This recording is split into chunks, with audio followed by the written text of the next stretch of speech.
Ke topik pilihan, pemirsa, Bursa Efek Indonesia meluncurkan sejumlah strategi untuk meningkatkan transaksi saham di pasar modal Indonesia. Salah satunya dengan mempertimbangkan penambahan jam perdagangan dalam memberikan layanan optimal kepada seluruh investor, baik domestik maupun asing.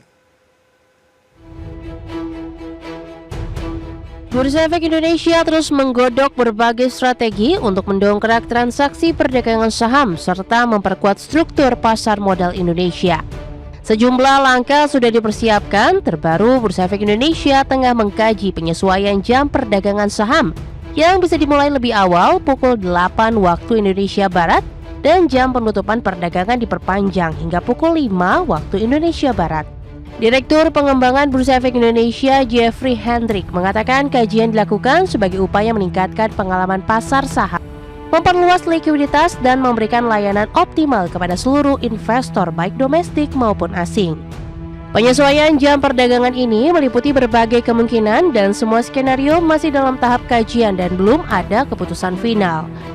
BI menambahkan berbagai masukan dari pemangku kepentingan menjadi bahan pertimbangan termasuk dari investor, institusi, dan retail di seluruh Indonesia. Di sisi lain, secara khusus kebijakan ini juga dipertimbangkan untuk memperluas akses investor terutama di kawasan timur Indonesia dan pasar global seperti Hong Kong. BI turut mencermati tren distribusi investor dalam negeri. Jika sebelumnya lebih dari 70% investor retail berasal dari Pulau Jawa, kini turun ke kisaran 67% hingga 68% dengan pertumbuhan signifikan di wilayah Indonesia Tengah dan Timur. Bursa Efek Indonesia ingin memastikan seluruh investor dapat mengakses pasar secara optimal tanpa dibatasi perbedaan waktu operasional. Selain itu, BI juga melakukan benchmark ke bursa regional seperti Singapura, Malaysia, dan Vietnam. Senior Market Kartis Mirai Aset Sekuritas Indonesia Nafa Naji Gusta menilai perpanjangan jam perdagangan bursa suatu hal yang penting. Kebijakan ini tidak hanya bisa menarik investor dari Asia, namun juga dari Eropa. Dengan perpanjangan jam perdagangan, hal ini dalam jangka panjang bakal memperlihatkan dampak terhadap pasar modal Indonesia. Berbagai sumber, IDEX Channel.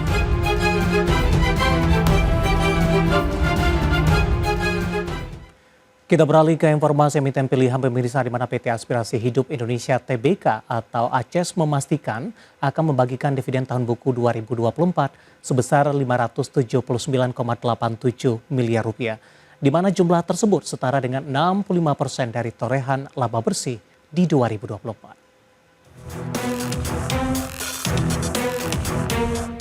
Dikutip dari Keterbukaan Informasi Bursa Efek Indonesia, PT Aspirasi Hidup Indonesia Tbk melalui rapat umum pemegang saham tahunan di 17 Juni 2025 memutuskan untuk membagikan dividen sebesar Rp33,87 per saham, meningkat dibandingkan dividen yang dibagikan dari tahun buku 2023 di Rp33,5 per saham. Sementara total dividen di Rp579,87 miliar. Angka ini setara dengan 65% dari torehan laba bersih di 2024 sebesar Rp892,04 miliar, menyusut dibandingkan pembagian tahun sebelumnya sebesar 75%. Dengan harga penutupan saham perseroan di Selasa di Rp525 per saham, maka imbal hasil sebesar 6,45%, imbal hasil tertinggi yang pernah dibagikan perseroan sejauh ini. Direktur Utama PT Aspirasi Hidup Indonesia Tbk Prabowo Widya Krisnadi mengatakan, melalui pembagian dividen perseroan mengapresiasi kepercayaan para pemegang saham dan berkomitmen untuk terus menciptakan nilai tambah yang berkelanjutan. Selain itu, RUPST juga langsung memutuskan jadwal pembagian dividen perseroan.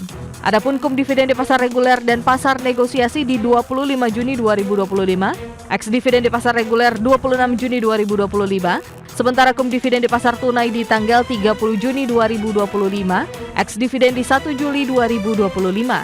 Recording date pembagian saham perseroan akan jatuh di 30 Juni 2025 dan dividen akan dibayarkan di 17 Juli 2025. Diketahui perseroan membukukan laba bersih Rp892,04 miliar di 2024, tumbuh 15,78% year on year dibanding laba bersih 2023 di Rp770,4 miliar. Kinerja penjualan bersih naik 12,62% year on year di Rp8,58 triliun dibanding penjualan bersih 2023 di Rp7,62 triliun. berbagai sumber IDX Channel.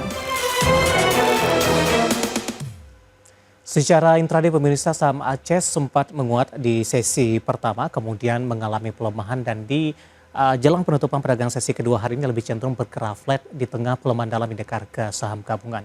Langsung saja kita ke grafis yang pertama, kita akan coba lihat seperti apa pergerakan saham ACES di sepanjang perdagangan di hari ini. Ditutup di 17 Juni di level Rp540 per saham. Pembukaan sesi pertama pada pagi tadi di Rp545 per saham.